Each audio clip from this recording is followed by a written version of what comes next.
6 മാസത്തെ കിട്ടേണ്ട പെൻഷൻ ലഭിക്കാത്ത ഏറ്റവും സാധാരണക്കാരനായ ഒരു മനുഷ്യൻ ആ ഗവൺമെന്റിനെ കുറിച്ച് പഴി പറയുന്നതിന്റെ കൂട്ടത്തിൽ പറയുന്ന ഒന്നാണ്. പക്ഷെ കേന്ദ്ര സർക്കാർ പണം കൊടുത്തിട്ടില്ലല്ലോ. എത്ര രൂപ കേന്ദ്ര സർക്കാർ പെൻഷൻ കൊടുക്കാനുള്ളത്? 200 രൂപ. 200 രൂപയാണ് കൊടുക്കാനുള്ളത്, ഇല്ലേ? 1500 രൂപ 600 രൂപ പെൻഷൻ കിട്ടുന്നിടത്ത് 200 രൂപ മാത്രമേ കേന്ദ്ര സർക്കാരിന്റെ ആയിട്ടുള്ളൂ. 1600 രൂപ സംസ്ഥാന സർക്കാർ കൊടുക്കേണ്ടതാണ്. ക്ഷേമ പെൻഷനുകൾ മുടങ്ങിക്കിടക്കുന്നു, വാർദ്ധക്യകാല പെൻഷനുകൾ മുടങ്ങിക്കിടക്കുന്നു, കാർഷിക പെൻഷനുകൾ രീതി കിടക്കുന്നു, ആനുകൂല്യങ്ങൾ മുടങ്ങിക്കിടക്കുന്നു, എല്ലാം കിടക്കുന്നു. ഞാൻ എഴുതിയെടുത്ത് പറയുന്നില്ല.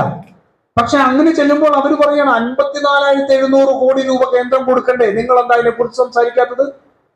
നമ്മളടുത്ത് ചോദിക്കുന്നത് CPM ചർച്ചയിലല്ല, സാധാരണ മനുഷ്യന്റെ വീട്ടിൽ ചെല്ലുമ്പോൾ ചോദിക്കുകയാണ്. എന്താ 6 മാസം പെൻഷൻ കിട്ടാതെ കിടക്കുന്ന ഒരു മനുഷ്യനെ ആ പെൻഷൻ ലഭിക്കാത്തത് സംസ്ഥാന സർക്കാരിന്റെ കുഴപ്പം കൊണ്ടല്ല, കേന്ദ്ര സർക്കാരിന്റെ കുഴപ്പം കൊണ്ടാണെന്ന് ബോധ്യപ്പെടുത്താൻ CPM സാധിച്ചിരിക്കുന്നു.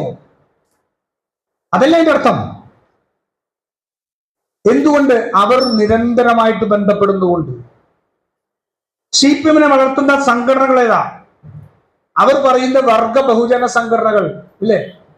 അവരുടെ നേതൃത്വം എപ്പോഴും പറയുന്നത് വർഗ ബഹുജന സംഘടനകളെ കുറിച്ചാണ്. ആ വർഗ ബഹുജന സംഘടനകളാണ് CPM അടിത്തറ. നമ്മുടെ വർഗ ബഹുജന സംഘടനകൾ ഏതാ? നമ്മുടെ വർഗ ബഹുജന സംഘടനകൾ? അല്ല, നിങ്ങളാണ് നമ്മുടെ വർഗ ബഹുജന സംഘടന. കർഷക